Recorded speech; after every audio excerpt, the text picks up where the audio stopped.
When you are thinking through audience, offer, copy, like how do you really embody that mindset without it just being like, hey, let's all throw a pity party together? Like still having Yeah. that position of like, I actually can help. I can step in and actually make this better for you. But I also want you to know that I understand and relate to you on a personal level.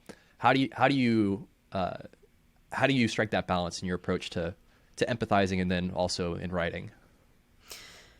I don't believe that persuasion actually works anymore. And that's never, and it doesn't mean like I think when you say that word, I think we mean the same thing, but I think that a lot of times we're like, what's going to persuade people the most? You know what I mean? Like, um empathy has absolutely replaced persuasion from a like just human evolution standpoint, from a psychological standpoint, from a marketing standpoint. Like it is, empathy is the new black, and it's sexy. Like it is what connects people to you. So I kind of have this working theory, and I try really hard not to present like my anecdotal evidence or theories as fact, because unless I've done a peer reviewed study, which I'm not going to be doing anytime soon, like it's not fact. But I've my husband's a therapist, and he specifically, and therapists are not there to manipulate you. They're not there to make you change or make you do anything. And they're really not there to give advice. If your therapist is giving you advice, you have a bad therapist. But he specifically, he works in substance use and trauma and addiction. And he uses a modality that is really a way of having a conversation with someone that helps them figure out what they want, that draws out their values and their priorities, and then helps them make a plan to change based on that. And so when he started learning this, I was like really confused. Like I was like, based on research, like actual research, not my idea of research, like peer reviewed actual studies in the therapeutic world, like this is the most, and it's very empathy based. Like this is the most effective way to helping someone make a change, or to allowing someone to make a change that might be really hard for them. And a lot of times our buyers, clients, students, audiences are like actively seeking out making a change. And this entire modality is completely antithetical to telling people what to do, to manipulating them with their emotions, to believing that you know better than them. And yet to tricking them, to pressuring them, to persuading them, like they literally tell you like persuading someone is the fastest way to destroy this process, this change process.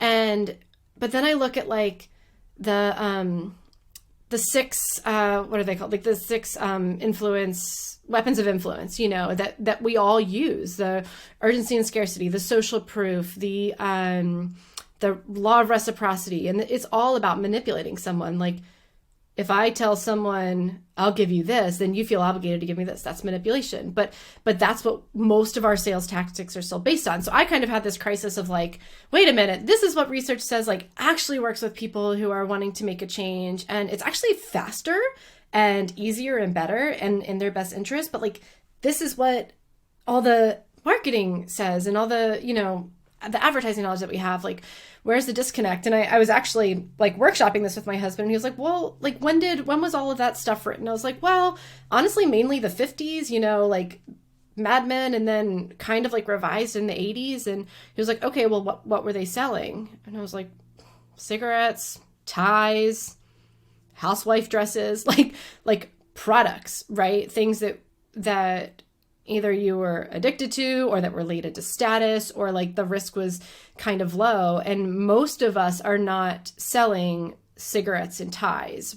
And if we are, it's like a tie that was made by someone in a disadvantaged community that actually like goes back into their community. Like there's something deeper behind it. But specifically for my clients, a lot of times they're offering a change, a transformation, whether it's a $200 transformation or a $20,000 transformation. It's still a big change for people.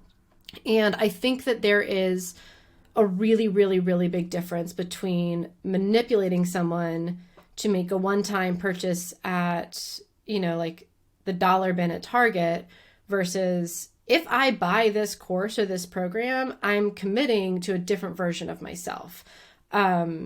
And that's where I think the breakdown is. So I don't really approach things with persuasion. I do think it's about empathy. I think it's about entering in the conversation that they're already having in their head,